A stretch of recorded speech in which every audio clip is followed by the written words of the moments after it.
cài đây vào á khôi ở hơi năng khôi ở lên hot lên ba đã wow wow wow wow wow wow wow wow khôi ở lên ít wow wow wow wow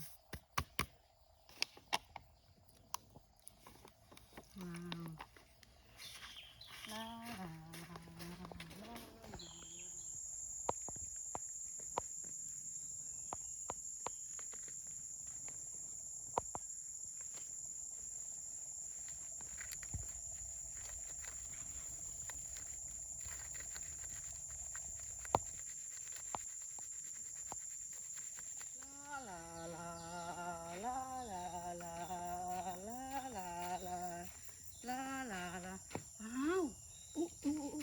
wow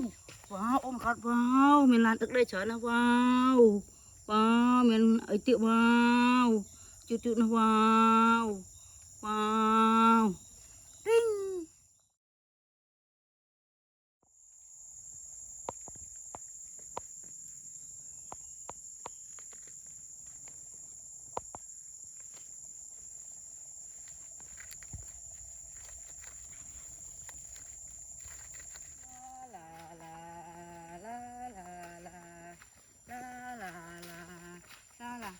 wow wow ấy cài đây vào á khôi ở hơi năng khôi ở lên hot lên ba đã wow wow wow wow wow wow wow wow khôi ở lên ít wow wow wow wow wow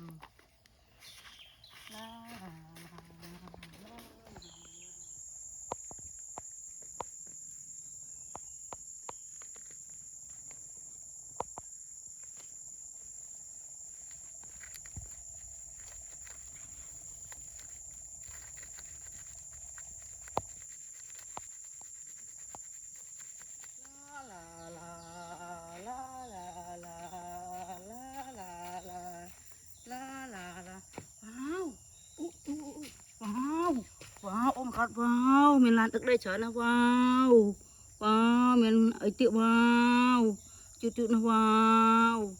wow